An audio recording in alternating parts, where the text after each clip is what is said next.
r/AskReddit. People who have witnessed a there's not going to be a wedding moment following a bachelor/bachelorette party. What went down? After the wedding at the reception, the newlyweds took forever to show up. They were nearly an hour late. When they did arrive, they were arguing loudly the entire time. They got introduced, and we all clapped as per tradition, and they sat down at the main table in a half. Sometime between the appetizer and the main course the argument started again.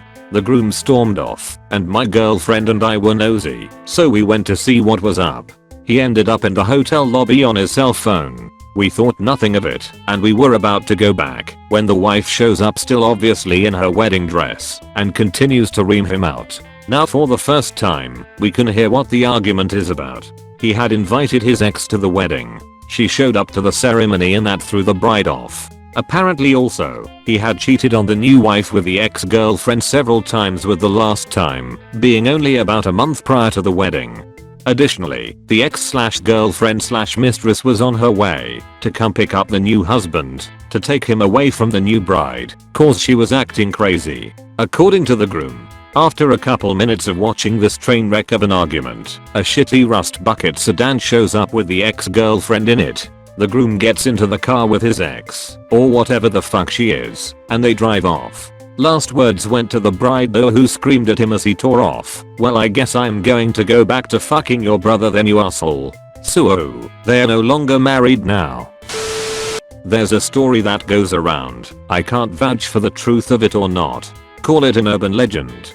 First of all, if you've never been to a Jewish wedding, the way it goes is, first they have the reception, with the bride and groom in separate rooms, then the ceremony, then family goes away to sit for pictures, while the guests sit down to eat, then the bride and groom come in, and the dancing starts. In between the ceremony and the pictures, though, is what's called yichud, which doesn't really translate, but it approximately means isolation. Together the bride and groom lock themselves in a room, and are observed by 2 reliable witnesses outside the door, to have stayed therein long enough to have consummated the marriage. Although nobody actually does it there, it's considered decorous. This is what actually solemnizes the marriage. Well, one of 3 things. The other 2 are signing a marriage contract, called a ketubah, and transfer of a piece of chattel property, traditionally a ring, though it can be other things, from the groom to the bride. So, after the yichud, the bride comes out and announces, "Sorry everyone, the wedding's off. We'll be getting a divorce, and we are returning all the gifts. Except for the bedroom set, where I caught my new husband trying it out with my sister last week." So, there are far worse stories here in this very thread. What makes this one noteworthy? Well, think about this. She knew about the episode before the wedding. Why'd she go through with it? Because under Jewish law, if you've once been married to a woman, even after divorcing her, you aren't allowed to marry her sister at any time until your first wife has died. By going through with the ceremony, she in effect locked her sister out of ever being able to get together with her soon-to-be ex. I'm a musician. I work on an infamous street for drunken revelry and debauchery. One night, a bachelor party came in around the same time as a bachelorette party. The show I work with does special things like funny songs for special events, so I bring them both up at the same time to do something special. In the middle of this, on stage, they start making out. And they do not stop. I finish my routine as best I can and get them off stage. Later, as I'm looking around the audience, my eye catches on them again. They're in the back corner just going at it, while their respective parties hang out up near the front of the stage. And they are really getting into it. Hands down pants and up skirts. At some point they disappear. I take a break and head to the restroom. It's locked. I hear a woman screaming from within. Not moaning, not saying. Screaming "fuck me harder." I sit in the lounge area outside the bathroom for about 10 minutes. The bachelor and bachelorette come out, looking a bit disheveled, but not too bad. They see me and immediately want to chat. For some reason, people always want to get to know the musicians here. There's curiously no guilt on them at all. I have to piss like a racehorse, but this is too good to pass up. Come to find out, they both are getting married to other people, but know each other from having lived in the same small town of about 5,000 all their lives. They ran into each other for the first time since high school graduation at our bar, and old feelings emerged that neither had ever attempted to act on. They don't stay along, and as they leave I hear the bachelor say, "I have my own room. Let's go there." The rest of the party stays till the show is over, partying hard and having fun. Possibly the best bachelor/bachelorette parties I've had. Usually bachelor parties get too drunk and bachelorette parties devolve into crying fits and arguments. In a hoe, I wind up seeing the bachelor and bachelorette together at our bar and out in the street every night for 4 nights. Always holding hands and or getting frisky. They came back a little over a year later.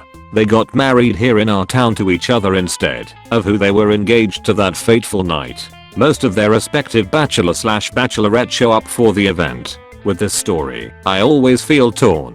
Did I participate in the destruction of 2 relationships, or did I facilitate the meeting of 2 soulmates? Edit. I thought I might eventually have to disclose what street it was, or that it would be obvious, but now I see there are so many. Edit 2. As many of you have guessed, and keep guessing, it is in fact Bourbon Street in New Orleans, Louisiana.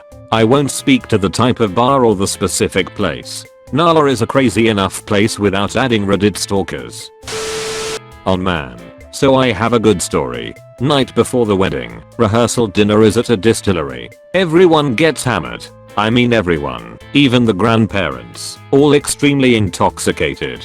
The groom's dad was so drunk that when he tries to give his speech to the couple-to-be, he cannot even talk nor stand up. After the rehearsal dinner, the whole wedding party decides it is a good idea to go out drinking some more at some karaoke bar. At the bar, the groom's little sister, who was in high school at the time, randomly decides to get on stage to try her hand at drunken karaoke.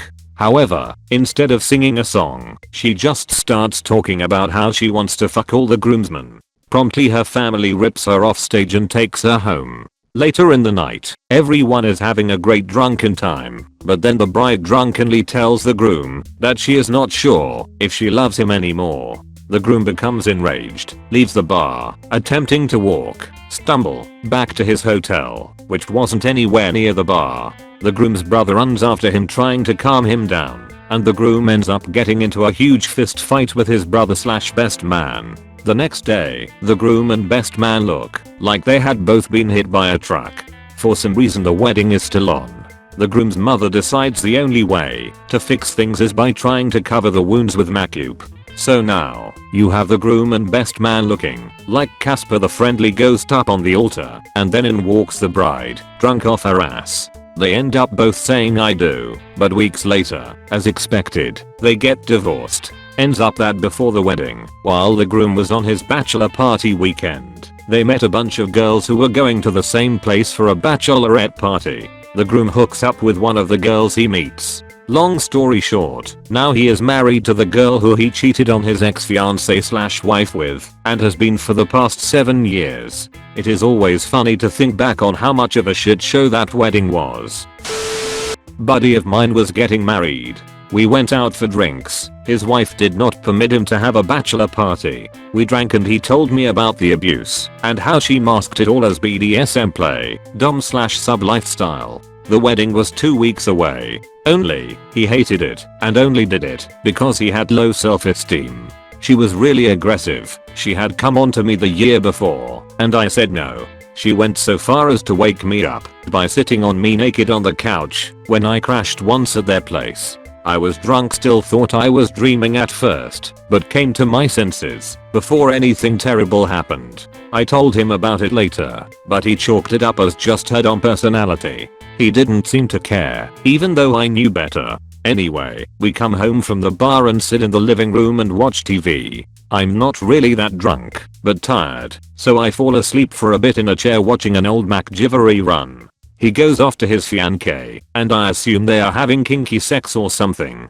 About 30 minutes later I wake up to my buddy putting stuff in a backpack. He says he is going to go to a hotel. He cannot stay here with her anymore. Says he will drop me home.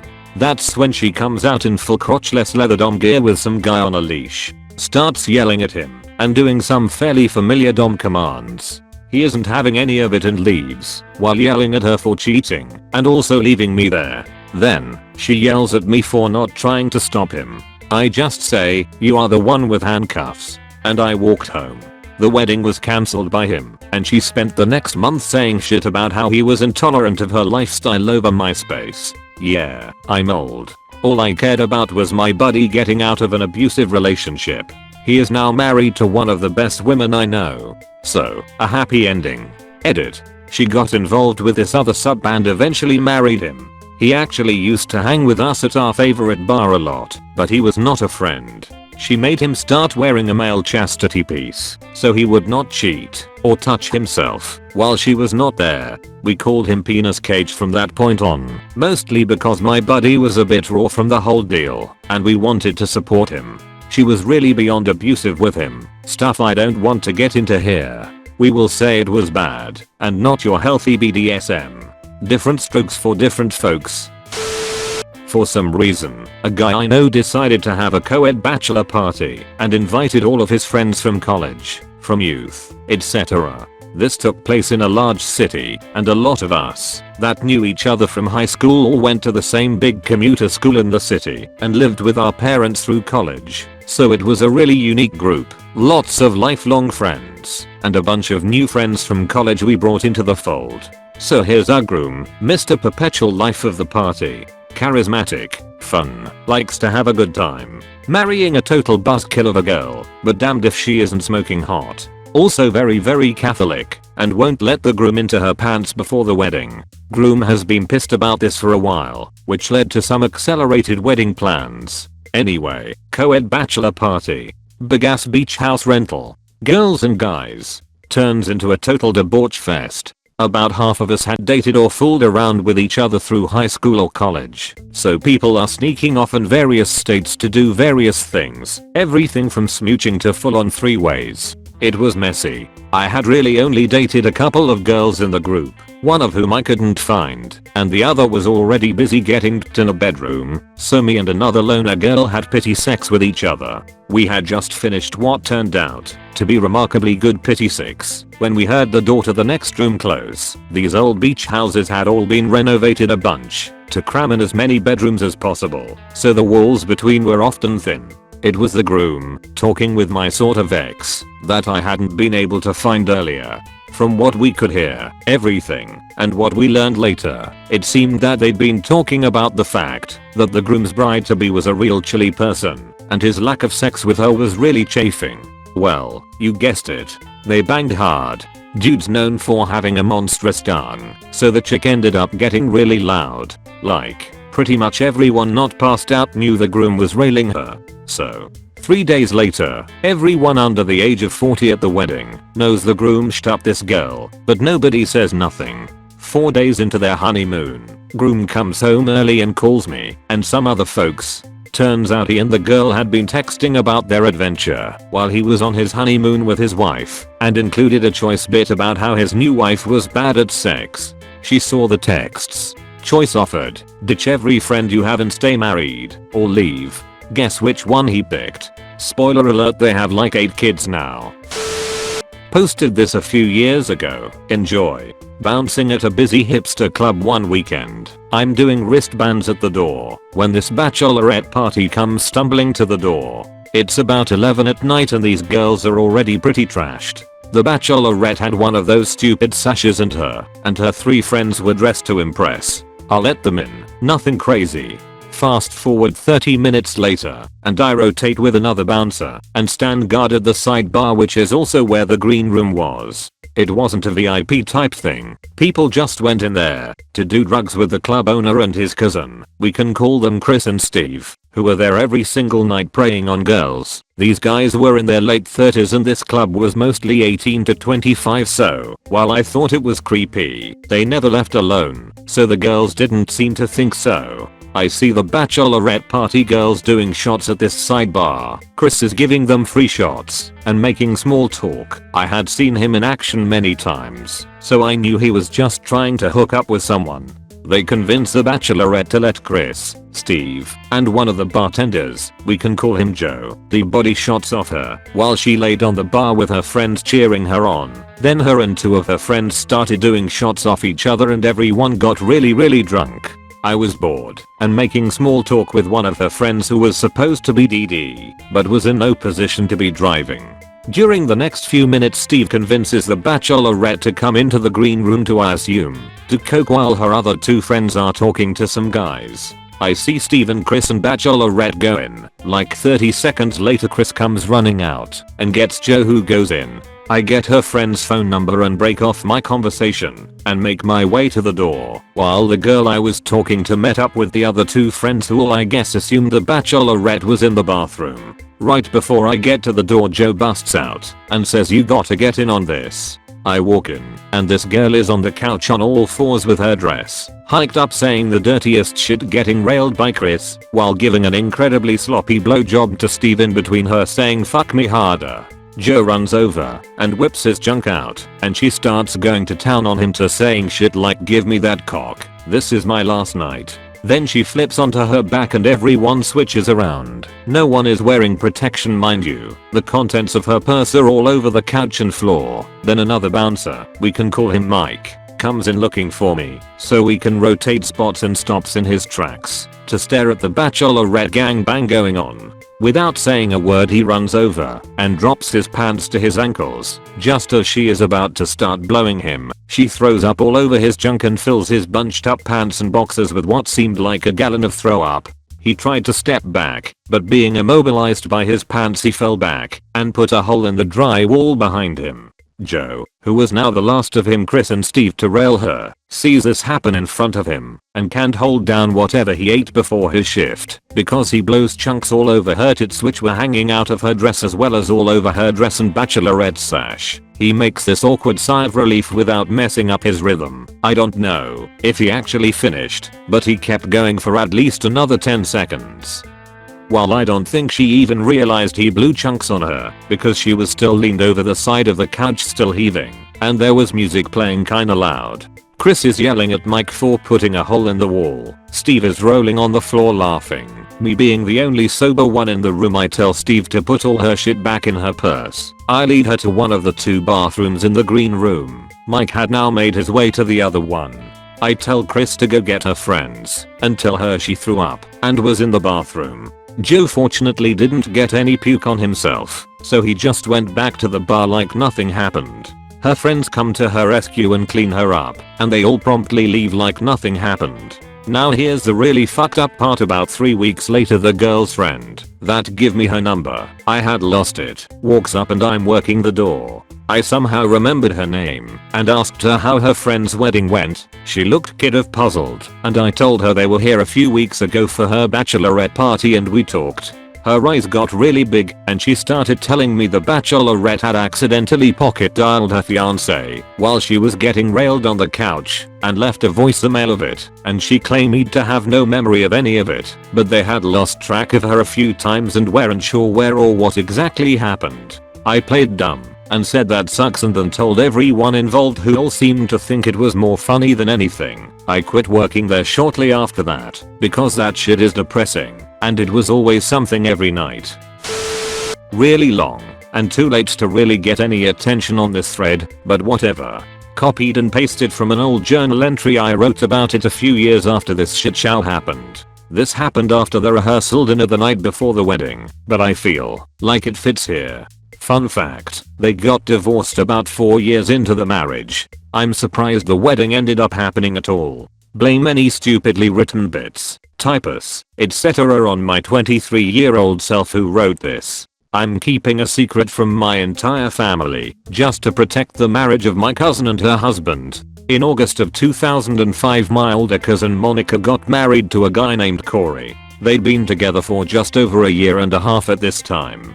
I flew down to the wedding as a bridesmaid. I met the other bridesmaids and groomsmen, including John, the groomsman who was going to be walking down the aisle with me during the ceremony, at the rehearsal dinner the night before the wedding. I'm only 20 and the only drink I had was one that my dad snuck me, so I wasn't drunk like the rest of my young Puerto Rican family was. The designated driver of our bridesmaid/groomsman bunch was John.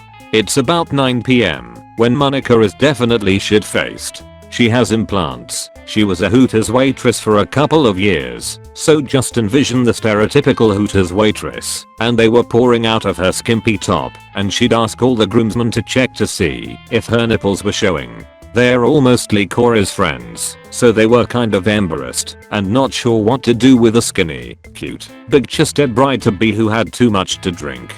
Corey decided it was time for them to go. Monica wanted me and her to go back with Corey to their house and spend the night watching movies and drinking some more. I was okay with this, as were my parents, and Corey obliged. John, being the designated driver, drove us, in his extremely gorgeous metallic blue Dodge VIP, back to Corey and Monica's. Then the shit hit the fan. John was driving.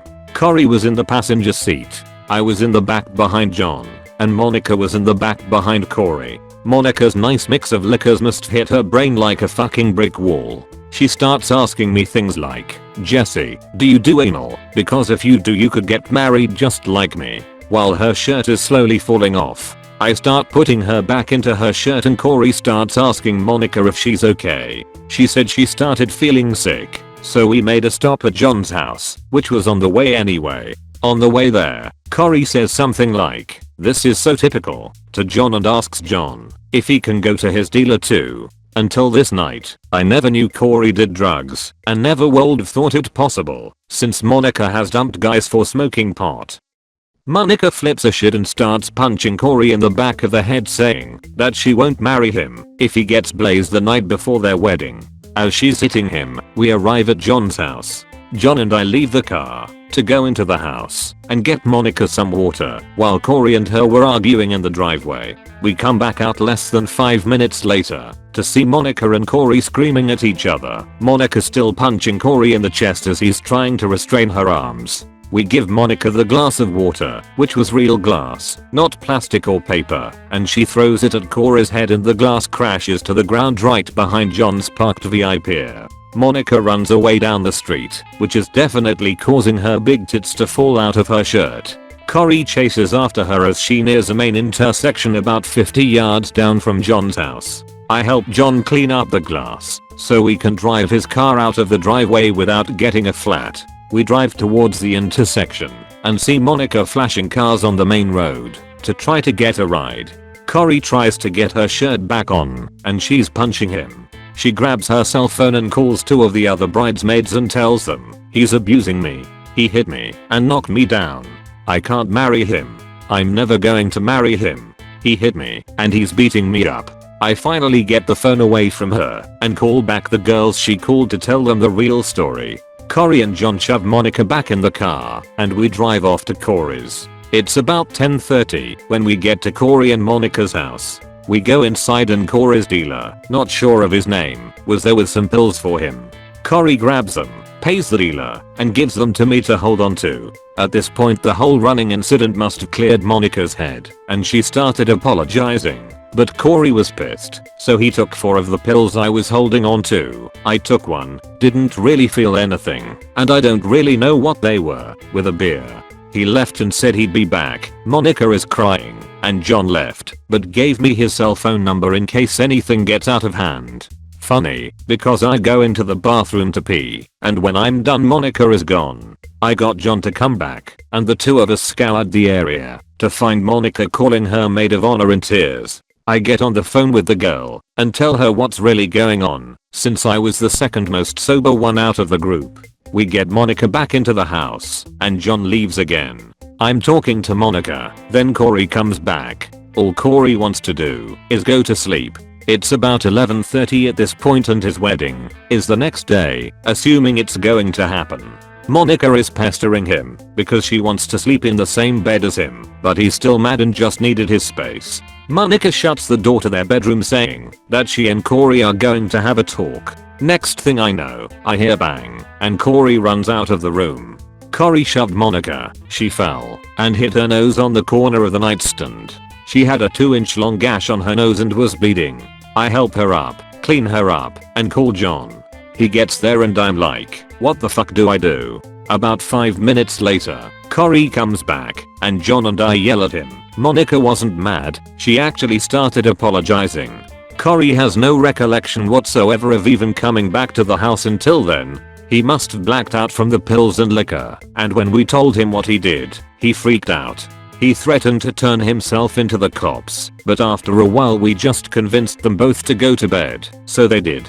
The next day, I made up a huge lie about how Monica was drunk and fell over her own 2 feet, hitting her face on the corner of the kitchen counter. Everyone bought it. We were able to cover up the cut with lots of makeup, and they got married. I'm the only one who was there from beginning to end, and if any of this ever leaked to my family, they'd lose all trust in me, my cousin, and especially her husband. A few months later, I got a package in the mail from Monica. It was a Kai hair straightener and a Starbucks gift card. There was a note with it that said something like, "We wouldn't have made it without you." Thank you so much for watching. Please like and subscribe the channel.